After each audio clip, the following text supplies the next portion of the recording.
Bienvenidas y bienvenidos a Positivizando, abriendo mentes, cerrando brechas, un podcast dedicado a informar, aclarar y educar sobre el VIH y el SIDA, promover la salud sexual y ofrecer información accesible y actualizada para todas las personas. Exploraremos temas cruciales relacionados con el VIH y con la ayuda de expertos en la materia alcanzaremos el objetivo de proporcionar un espacio seguro donde podamos aprender y participar en la lucha contra esta enfermedad. Yo soy Jefferson García y este espacio llega a ustedes gracias a la Comisión Ciudadana Anti-SIDA de Álava y la Fundación Vital. Comencemos. En este segundo episodio, denominado Prevención en Acción, VIH y Salud Sexual, abordamos la importancia de la prevención del VIH y otras infecciones de transmisión sexual. Con la ayuda de nuestro invitado exploraremos diversas estrategias de prevención, desde la profilaxis preexposición hasta la posexposición. Asimismo, discutiremos la importancia de la educación sexual y la detección temprana para mantener una vida sexual. Hoy nos acompaña el Dr. Joseba Portu, un reconocido médico especializado en enfermedades infecciosas y salud sexual. El Dr. Portu ha dedicado su carrera en la prevención y educación sobre esta enfermedad. Bienvenido. Vamos a iniciar con algo bastante relevante y que muchas personas tienen desconocimiento. ¿Por qué el VIH es diferente a otras infecciones de transmisión sexual? Lo primero que hay que aclarar es ¿qué es una infección de transmisión sexual? Son infecciones que se transmiten por contacto con una persona. ¿Y por qué llamamos infección y no enfermedad? Porque muchas veces son asintomáticas y por eso preferimos el término de infección, que engloba a todos los aspectos de lo que es una infección transmitida por vía sexual. Cuando una persona tiene síntomas es cuando llamamos que tiene una enfermedad. Y el ejemplo de infecciones de transmisión sexual, pues tenemos las conocidas como la clamidia, la gonorrea, la sífilis, el papiloma. ¿Qué es el VIH? El VIH es también una infección de transmisión sexual, aunque en este caso se puede adquirir también por vía parenteral y por vía vertical. Y es una infección que, una vez que penetra en nuestro organismo, va destruyendo nuestro sistema inmunitario hasta que con el paso de los tiempos, con el paso de los años, nos aparece lo que es las enfermedades o las infecciones oportunistas.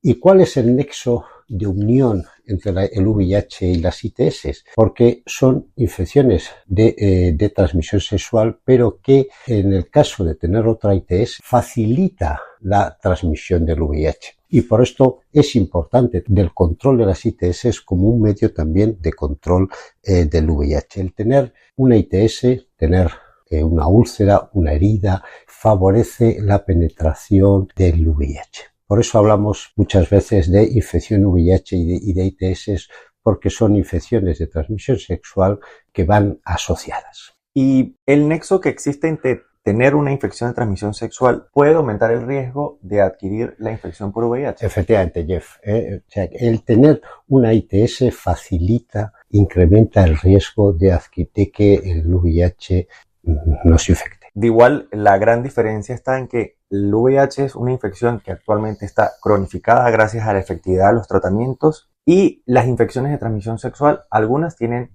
tratamiento, tienen cura, por decirlo de esa forma.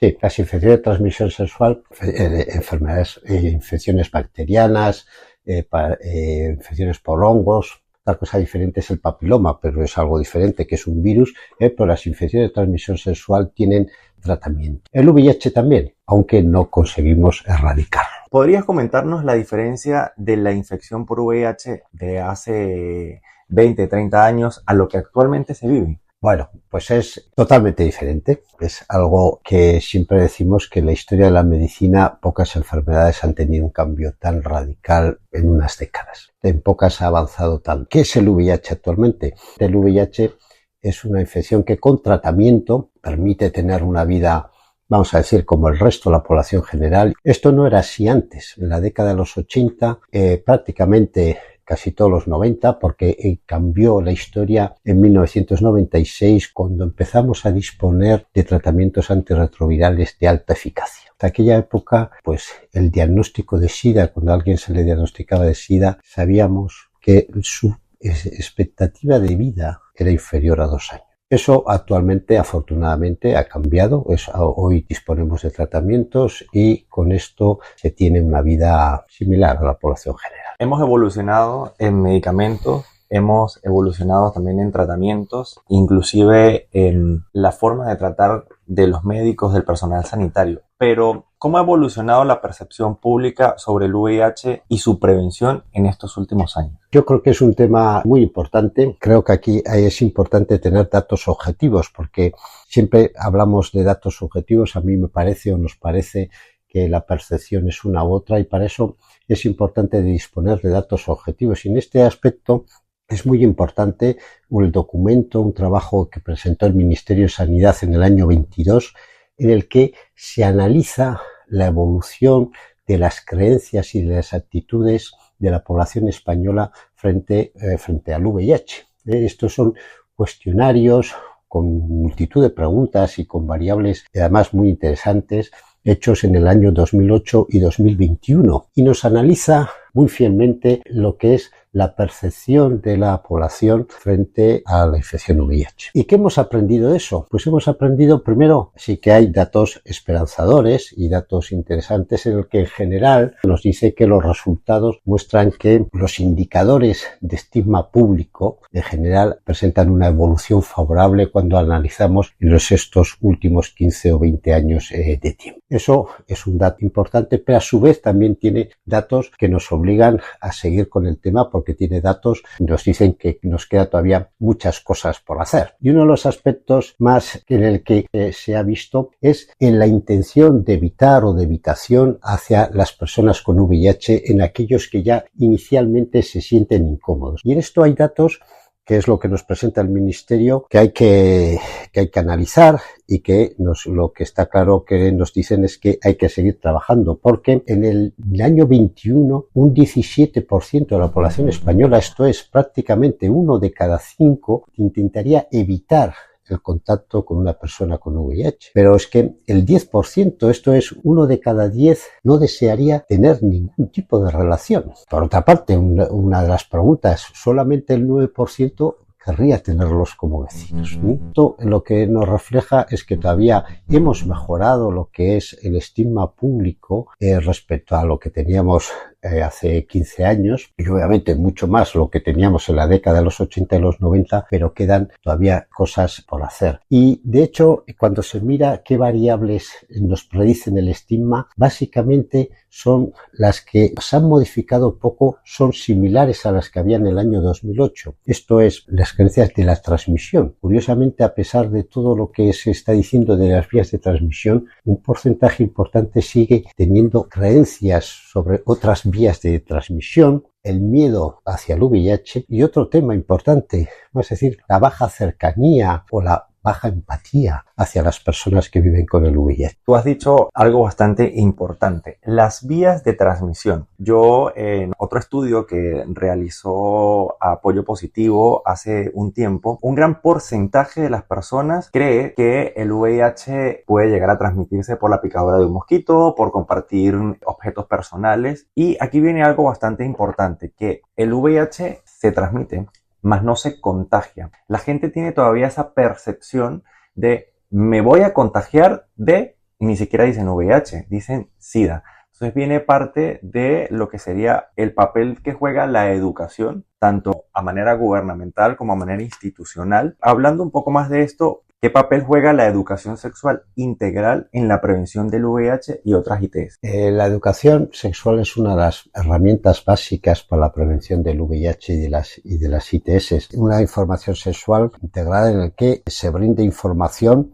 a los jóvenes y adecuada a la edad de las personas. Esto es una herramienta fundamental en las prácticas del sexo seguro, del uso de preservativo, pero además, ya que estamos con este tema, la educación sexual debe incluir también las ITS, la prevención de las ITS, el uso del preservativo, el informar o ver los riesgos con las actividades sexuales. Hay que tener en cuenta que actualmente, vamos a decir que el miedo o ese miedo que se tenía hace unas décadas al VIH ha desaparecido. El uso del preservativo ha disminuido claramente y es una de las razones también que explica este incremento de las ITS. Y la educación sexual es una parte fundamental en las herramientas de prevención del VIH y las ITS, y además especialmente en los jóvenes, porque los jóvenes es, vamos a decir, el colectivo general en el que hay mayor incidencia de las infecciones de transmisión sexual, obviamente por razones culturales, biológicas, pero también las mujeres por razones biológicas también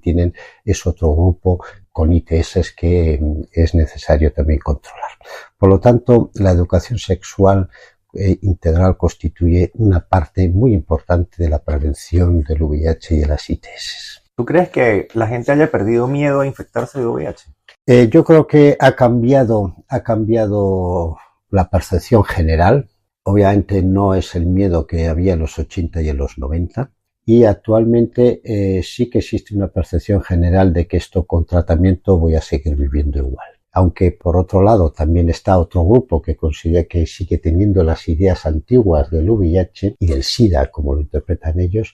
En general ese miedo al VIH ha disminuido, no voy a decir si ha desaparecido, pero ha disminuido considerablemente. Cada vez hay muchas más personas que conviven con esta infección, que son visibles y que le muestran a la demás población y a las demás personas que pueden vivir completamente saludables y con una expectativa de vida bastante larga. Medicamentos actualizados, medicamentos completamente potentes y también a manera de prevención. Hemos nombrado el preservativo, pero vamos a hablar un poco más sobre la preexposición, la profilaxis preexposición. ¿Qué es la PrEP? La PrEP es un medicamento contra el VIH que se toma para reducir las posibilidades de contraer la infección VIH. La PrEP se administra a personas sin infección VIH, pero que corren el riesgo de exponerse al VIH a través de relaciones sexuales sin protección. El objetivo de la profilaxis preexposición es proteger a personas que no tienen el VIH de que si se exponen al VIH no adquieran la infección VIH. Ese es el objetivo de la profilaxis preexposición. Está dirigida para personas mayores de 16 años, pero ¿cuáles criterios deben de considerar para poder acceder a este tratamiento? Dentro del objetivo de lo que es proteger a estas personas que tienen relaciones sexuales sin protección, hay una serie de grupos, características en los que se indica la profilaxis. Esto es, las que tenemos aquí aplicadas en nuestro territorio incluyen a las personas de más de 16 años y que básicamente, para dejarlo así resumido, incluyen a hombres que tienen sexo con hombres y transgénero que tengan unas determinadas características que vienen determinadas por el número de parejas sexuales, por las relaciones anales sin protección o bien por el uso de drogas para mantener relaciones sexuales sin protección, por haber necesitado o por haberse administrado profilaxis posexposición y por haber tenido ITS en el último año. Con dos de esas características en ese grupo de HSH y transgénero se incluyen, pero también se incluyen a mujeres en prostitución que sin uso habitual de preservativos, también a mujeres y hombres cis que tengan las características anteriores que hemos visto de ITS, de parejas sexuales, de profilaxis posexposición, etcétera. Y también se incluye al uso a aquellas personas en drogadicción intravenosa que no utilizan medidas seguras de inyección. La PrEP es un programa de protección a esas personas que están en riesgo de exposición para que no adquieran la infección. Nos dijiste también un término bastante potente, posexposición. Esto pocas personas la conocen y también puede haber como un pequeño abuso de este sistema, ¿no? Porque la posexposición es cuando has estado en contacto previamente con la infección y tienes un lapso de 72 horas posteriores para poder administrar ese tratamiento y evitar que progrese la infección. ¿Cómo funciona la pos? ¿Quién puede tomar la posexposición? La posexposición es, como has dicho, es también medicamentos antirretrovirales que hay que utilizarlos dentro de las 72 primeras horas. Tenemos un plazo de 3 días, a ser posible a utilizarlo cuanto antes, pero el plazo es de 72 horas. ¿En quiénes se utilizan? En aquellos que tienen una exposición accidental, casual, a una posible exposición al VIH. En esos casos es cuando se indica la profilaxis posexposición. Dicho de otra manera, esto no es un programa de uso regular, sino que es en aquellas personas que han tenido una posible exposición al VIH, se indica la profilaxis posexposición, pero no como un programa para estar siempre en profilaxis posexposición. Para eso para esos programas está la PrEP, sino que esto es, vamos a decir, no es la palabra emergencia, pero es una situación fuera de lo que es el uso regular. El objetivo es, ante una posible exposición, disminuir la transmisión de la infección. Muy bien. Una cosa va ligada a la otra. Preexposición, posexposición y la prueba del VIH, que es bastante importante y es una de las herramientas que facilitan la detección precoz del VIH. Pero existe cierto estigma y muchas personas se niegan pues, a realizarse en su vida o luego de una práctica de riesgo una prueba de detección de VIH. ¿Cómo podemos desestigmatizar la prueba del VIH y hacer que sea una práctica más común y aceptada? Este es un tema muy importante en el que llevamos mucho tiempo hablando de la prueba del VIH. Ha ido evolucionando desde la década de los 80 y los 90 en los que había que solicitar consentimiento informado, inicialmente por escrito, luego oral, y esto se ha ido modificando. ¿Qué aspecto importante antes de entrar a responderte en el tema? Tenemos que darnos cuenta que un porcentaje importante de las nuevas infecciones se adquieren a través de personas que desconocen su estado serológico. Y esto es un tema muy importante, porque nuestro objetivo es evitar la transmisión. ¿Y qué nos dicen las guías? ¿Qué nos dicen tanto las guías clínicas nacionales como internacionales? En general, en un rango de edad que varía en unos países que a otros. Aquí hablamos entre los 16 y los 65, pero Estados Unidos baja hasta los 13. En general, con algunas pequeñas diferencias de la edad, la recomendación, y desde hace más de una década, es que aquellas personas que se van a realizar un examen de salud rutinario, que se van a hacer un análisis por cualquier motivo, al menos una vez en la vida se realicen el test del VIH. Y para eso lo más importante es olvidarse de la analítica, de la solicitud y demás. Hay que ver que lo realmente importante es que te hagas el análisis, porque en la edad joven es uno de los análisis más importantes que tienes. Más importante que, salvo casos puntuales, se haga un análisis de colesterol, etc. Lo importante es incluirlo esto en la estrategia de prevención, en la estrategia de salud, tanto en medicina primaria o en medicina hospitalaria, aprovechando de que una persona puede hacerse un análisis rutinario, se haga el test del VIH. Actualmente la pauta de los test rápidos se encuentran en farmacia, en ONGs. También está el autotest, la persona lo puede comprar, se lo puede realizar en su casa. Pero, ¿qué desafíos enfrentan las personas migrantes en cuanto a la prevención y el tratamiento del VIH? Hay que tener en cuenta que la migración forma parte de la epidemia del VIH o de la pandemia del VIH, lo que es en España, en Europa, o sea que forma parte de la infección VIH. Hablamos también de la migración. Aquí hay que diferenciar dos aspectos. Uno, el migrante que ya viene con el VIH, que viene pues al país de acogida, al que sea, ya con la infección VIH.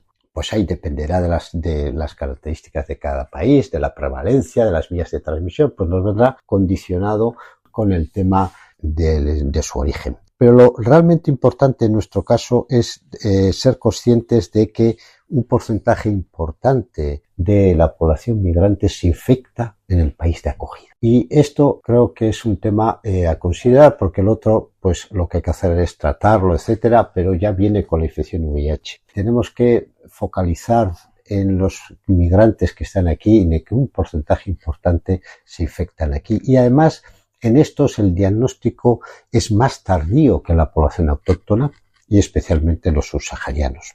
Y este es un tema importante y por eso tanto las políticas sanitarias deben enfocarse en el tema de la migración y en el VIH en lo que es el diagnóstico precoz, al igual que en la población autóctona, pero en la población migrante llegamos mucho más tarde que la población autóctona y que accedan y que puedan acceder también a la prevención de la infección VIH, que con los programas también de profilaxis proexposición o profilaxis posexposición, porque en los migrantes tienen obstáculos añadidos a los que tiene la población autóctona, tienen más dificultad de acceso al sistema sanitario, en algunos casos hay barreras lingüísticas, hay barreras culturales, puede haber problemas de exclusión, puede haber precariedad laboral o no tener trabajo. En definitiva, las condiciones en las que se encuentra la población migrante, pues vamos a decir que son diferentes y de la población autóctona, con una serie de barreras de todo tipo que les hacen más difícil la asistencia sanitaria.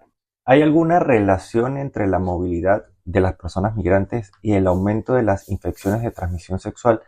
Primero, cuando hablamos de ITS, no existe una causa única que nos explique el por qué estamos asistiendo a un incremento explosivo de las infecciones de transmisión sexual a nivel del mundo, no solo Occidente, sino a nivel mundial. Existen factores como la falta de educación sexual integral, los comportamientos sexuales de riesgo, el uso de no preservativo, el número de parejas sexuales, el uso de drogas, alcohol. También en las personas jóvenes un acceso limitado a la prevención y a la atención médica o al acceso a preservativos. Y también nos sucede con las redes sociales, el uso de aplicaciones de citas, etc. Y aquí la movilidad de la población en general, porque no es el migrante, pero también está aquí el turista que se va a otros sitios de turismo. Esto nos implica mayor movilidad de la población, nos implica también conocer nuevas parejas sexuales y por lo tanto también es un factor, pero un factor dentro del conjunto de numerosos factores que hace que asistamos a un incremento de las ITS. Aquí es donde viene esta llamada cita bien conocida de que el VIH también toma vuelos, toma trenes y también viaja. También está el turismo sexual que existe y obviamente pues también viaja. Retomando un poco el tema de la prevención en VIH. Una de las formas también de prevención es poder lograr la indetectabilidad. Cuando una persona tiene un diagnóstico, empieza el tratamiento antirretroviral y transcurrido cierto tiempo puede llegar a indetectable, es igual intransmisible. ¿Por qué es importante tener una carga viral indetectable? Primero, tener una carga viral indetectable es muy importante a nivel clínico, vamos a decir a nivel individual de la persona que tiene el VIH, porque eso disminuye prácticamente la replicación viral, permite que su sistema inmunitario mejore y permite tener una vida normal y saludable al igual que la población general. Esto desde el punto de vista clínico de la persona que tiene el VIH, pero es que además hay otro factor muy importante porque la carga viral indetectable significa no transmisibilidad. Esto es lo que se ha quedado con las siglas en inglés del U igual a U, esto es indetectable igual a intransmisible, que sería I igual a I, porque la carga viral indetectable significa no transmisión del VIH en las relaciones sexuales con la pareja. Y aquí hay un concepto que se incluyó ya hace unos años, el concepto del tratamiento como prevención. Cuando iniciamos tratamiento con una persona que tiene el VIH, aparte de su beneficio clínico para esa persona, también tenemos el concepto de tratamiento como prevención porque cuando esté con carga viral indetectable no transmite el VIH en sus relaciones sexuales. Y esto es un tema muy importante porque es una de las herramientas más eficientes que tenemos para prevenir la transmisión del VIH. Y esto está suficientemente demostrado, ha habido ensayos clínicos en diferentes lugares del mundo y con diferentes poblaciones en el que se ha incluido a miles de personas. Una de las personas tenía el VIH y la otra persona no tenía el VIH. Esto es, vamos a decir, parejas serodiscordantes, tanto entre hombres que tienen sexo con hombres y también entre hombres y mujeres.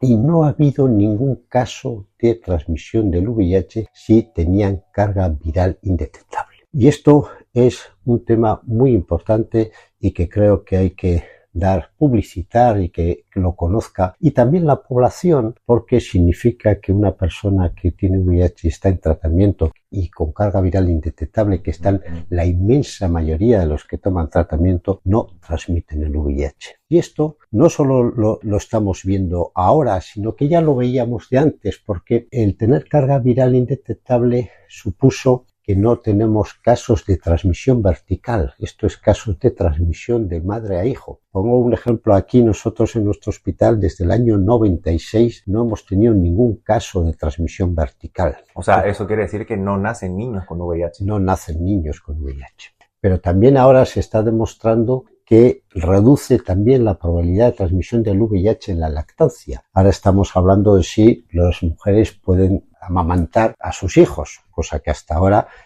no era posible. Y la duda, lo que no está claro es en aquellas personas que utilizan drogas inyectables y están con carga viral indetectable, pero no utilizan prácticas seguras de inyección. Esto no tenemos certeza a día de hoy para poder contestar. Es muy probable que se reduzca el riesgo de transmisión en estas personas, pero no lo conocemos con exactitud. Por eso el mensaje en aquellas personas que utilizan drogas inyectables es que sigan utilizando medidas de no compartir agujas, jeringuillas, etcétera. Es sumamente importante en prevención todo lo que nos estás diciendo, y entiendo que también ser indetectable reduce significativamente los casos de SIDA. En el 2023 se han diagnosticado 16 nuevos casos de SIDA en Osakidecha. Esto también es gracias a la eficacia de los tratamientos. Por lo tanto, en un futuro ya no podríamos tener casos de SIDA detectados. Mira, en los años 80 y 90, esto te hablo a nivel de lo que es los datos de Osakidecha, pero teníamos una media de la primera mitad de los años 90 en torno a 500 casos diagnósticos de SIDA. Y se entiende por diagnóstico es aquel diagnóstico nuevo de SIDA. Una vez que ya una persona tenía un diagnóstico de SIDA, ya tenía el diagnóstico, podía tener más infecciones o más enfermedades, pero ya estaba. Eso ya no se contabilizaba. Casos nuevos, de nuevos diagnósticos de SIDA teníamos en torno a 500, pero en los años 90 y 95, pero a finales de los años 90 andábamos en torno a 200 casos anuales. Esto va en descenso y, como has dicho, pues el número de nuevos casos en el año 23 es de 16. Esto es una demostración de la alta eficacia del tratamiento antirretroviral, que no solamente disminuye los casos de SIDA, sino que permite tener una calidad de vida similar a la población general. ¿Alguna recomendación a la población? ¿Cada cuánto tienen que realizarse algún tipo de chequeo? ¿Cómo pueden hacerlo? ¿Van con el médico de cabecera? ¿Lo pueden ir a una ONG, como en este caso la Comisión Ciudadana Antisida de Álava? Hemos visto que dentro de las estrategias importantes para disminuir la transmisión y para la prevención del VIH es hacerse una prueba rutinaria del VIH, al menos tener una vez en la vida. Y luego una vez hecho esto, estará en función de hacerse más pruebas en función de los hábitos o de las prácticas de riesgo que se hayan podido tener. La recomendación es, si se expone a nuevas prácticas, pues realizarse de una vez al año o incluso cada 3 o 6 meses según el nivel de riesgo. Esto es variable, pero lo importante es tener una prueba hecha. Bueno, doctor, a manera de cierre, y muchísimas gracias por compartir este espacio en Positivizando, abriendo mentes, cerrando brechas. ¿Algún mensaje de empoderamiento para la salud sexual de las personas que nos están escuchando? Si pudiésemos hacer bien todo, el VIH podríamos decir que evitar la transmisión. Para eso volvería a resumir lo importante del tema, es decir, hacerse una prueba rutinaria de tal manera que diagnostiquemos lo antes posible a todos, todas. Eso nos permitirá tratar y tener con carga viral indetectable que va a eliminar la transmisión. Y la siguiente actividad, unido a la anterior, es proteger a las personas que no tienen el VIH, pero que pueden exponerse al VIH, tanto con la profilaxis, preexposición y todo esto unido a una educación sexual nos puede permitir lo que ya se está viendo en comunidades, por ejemplo, la comunidad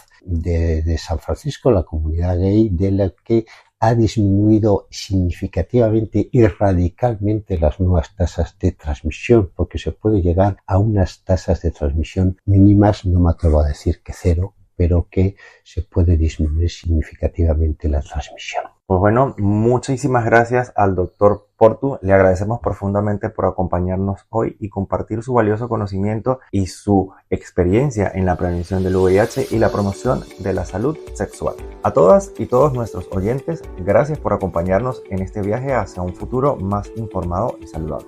Esperemos que hayan encontrado esta conversación informativa y reveladora. Si les ha gustado este episodio, no olviden suscribirse para recibir notificaciones sobre los nuevos lanzamientos.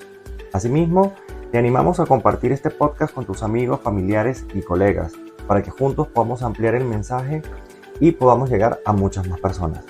Recuerda que estamos ubicados en la calle Nueva Fuera 15 en Vitoria-Gasteiz, donde ofrecemos el servicio de test rápido para la detección de VIH, sífilis y hepatitis C.